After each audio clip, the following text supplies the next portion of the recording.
The girl who saw with her heart. The sun had long vanished behind the jagged Arizona cliffs, leaving a soft red glow that danced over the desert sands. A hush fell across the Apache camp, a silence broken only by the distant howl of a coyote and the soft hiss of a dying fire. In the largest tent, the blind daughter of Chief Nantan sat quietly, her fingers brushing over the beads of a half-finished necklace. Her name was Taya, meaning perfectly formed in the old Apache tongue, though many whispered that her blindness made her broken. But to those who truly saw her, Taya was beauty and grace itself, raven hair falling down her back, skin kissed by the sun, and eyes clouded like morning mist, hiding 1,000 stories. No one dared speak to her for long. Children avoided her path. Warriors thought her a curse from the spirits.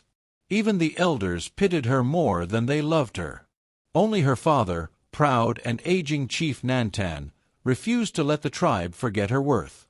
"Your spirit burns brighter than sight ever could," he told her often. But lately, even his words had grown tired, weighed down by tribal troubles and the loss of land to white settlers. That was the night a storm rolled in, cold winds sweeping down from the north, rattling the tents.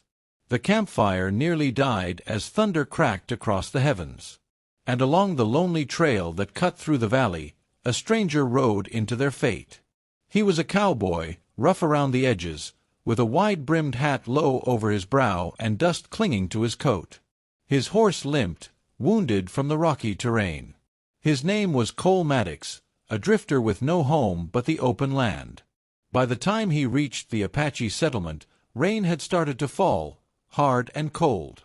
He called out for shelter, his voice half lost in the storm. Most of the warriors were suspicious.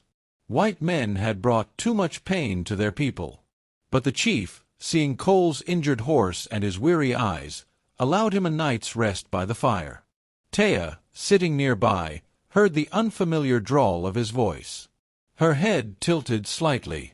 "Who speaks with such sadness?" she asked softly. Cole turned, startled. He hadn't noticed her sitting there, her blind eyes fixed toward the sound of his breath. "Name's Cole," he said after a pause. "Didn't mean to intrude. Just need to ride out the storm." "You sound lost," Taya murmured, "like someone who's seen too much road and too little kindness." Cole couldn't help but smile. "You could say that, miss. And you are." "Taya," her father said proudly. "My daughter." The cowboy nodded, tipping his hat. "Pleasure's mine." But the other Apaches exchanged glances, murmurs rising. They didn't like strangers speaking to the blind girl. Some whispered that she would bring him bad luck. Others said her touch carried the sadness of spirits. Cole didn't care. He saw something in her calmness, something pure, like still water after a storm. As night deepened, Taya sat by the fire and spoke again, her voice low and melodic. "You walk heavy, Mr. Cole. Like your heart is carrying stones." He chuckled quietly. "You see more than most, don't you?" "I do not see," she replied. "But I feel everything." For the first time in months, someone smiled at her words instead of pitying them. Cole found himself talking, really talking, for hours. About the ranch he'd lost in Texas. About his brother who never came back from war. About wandering aimlessly, looking for a reason to stay in one place. Taya listened as though each word were a song. And though she could not see his face, she felt his pain and warmth, the tremor in his voice when he spoke of loss. When dawn came, the storm had passed. The land shimmered with dew, and the air smelled of wet earth. Cole stood to leave, tightening his saddle straps. "I thank you for your kindness," he said to Chief Nantan. "Your people saved me a long, cold night." Taya rose, holding out a small charm she'd woven through the night.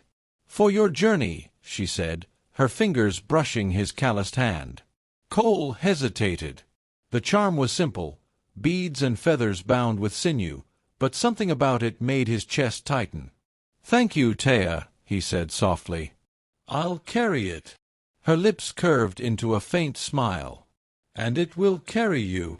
As he rode away that morning, Cole didn't look back. But he felt her presence long after, the blind girl who had seen right through him. And though he didn't know it yet, fate had tied their paths together tighter than either could imagine. The cowboy who returned to the wind.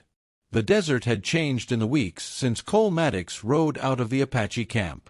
The wind blew colder now, carrying the scent of pine and the promise of winter. But it wasn't the weather that haunted Cole's thoughts. It was the girl with the clouded eyes who had given him a charm and a reason to turn his horse back one day. He had meant to ride far, to leave behind the scars of his past and the uneasy feeling of being an intruder among her people. Yet every campfire he lit in the wilderness seemed dimmer without her quiet voice echoing in his mind. "Taya," he whispered once into the night, staring at the little charm hanging from his saddle. "You've bewitched me, haven't you?" A week later, Cole rode again toward the land of the Apaches. Back at the camp, Taya sat beneath the great cedar tree, listening to the river's distant hum. Her fingers traced the wind as if it were a living thing. Since the cowboy's departure, the camp had grown restless. The young warriors whispered of raids and retaliation, and the old women warned of omens. But Taya felt only a quiet ache she couldn't name. Cole's absence was like a hollow in the air. Her father noticed. "You think of the outsider," Chief Nantan said one evening, his voice both gentle and firm. Taya bowed her head. "He was kind when others were not." "Kindness can be a weapon," the chief warned. "And the world of white men is full of blades." She didn't argue, but her heart disagreed. Somewhere deep within, she believed the spirits had sent that cowboy for a reason. It was near sunset when Cole appeared again, dusty, hungry, but alive. The camp tensed at the sight of him, hands going to weapons. He raised both palms. "I come in peace," he called out, "and with something to offer." Chief Nantan emerged, wary but curious. Cole reached into his saddlebag and pulled out a bundle wrapped in hide, medicine, herbs, and supplies from a trading post. "Heard your tribe's been short on these," he said. "Figured I owed you for saving my skin." The old chief studied him a long moment, then nodded. "You may stay. One night." But Taya heard his voice before she saw him. Her face lit up, her hands trembling slightly. "Cole, I knew you'd return." He smiled, stepping closer. "You always seem to know things you can't see." "The heart has its own eyes," she whispered. From that moment, a quiet bond began to bloom between them. Cole helped mend fences, gather wood, and trade stories with the children who once ran from him. And every evening he found himself beside Taya, teaching her the feel of a lasso, the smell of sage, the rhythm of the stars. He'd guide her hands across his horse's mane, and she'd laugh softly, saying, "I can see him, Cole. He's proud." In her world of darkness, he became color. In his world of loneliness, she became light. But peace in the desert is always borrowed time. One night, a group of hostile men rode into the valley, trappers and bounty hunters, led by a man who had once known Cole from Texas. His name was Brett Harlan, and his kind didn't ride for mercy. They came looking for land, for trouble, and for revenge. When they saw the Apache camp, they sneered.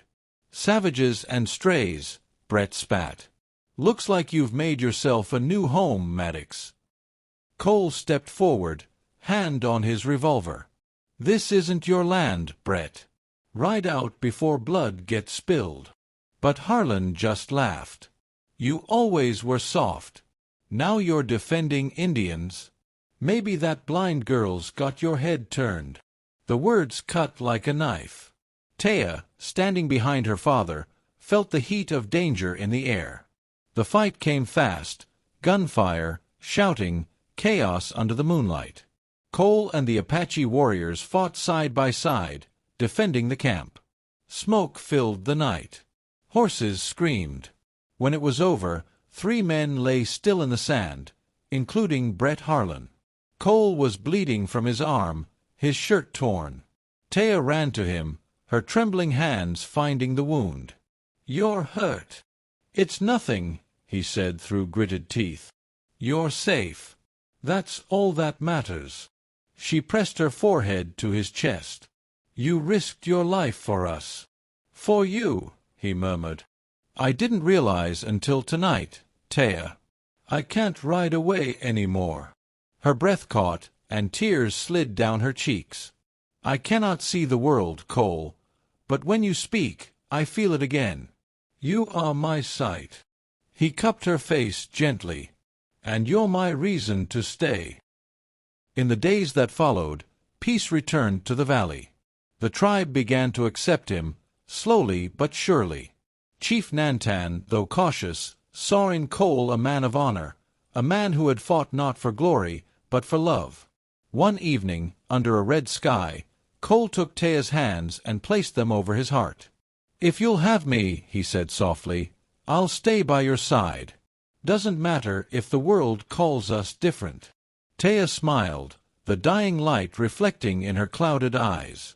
"The spirits see no color, Cole. Only truth."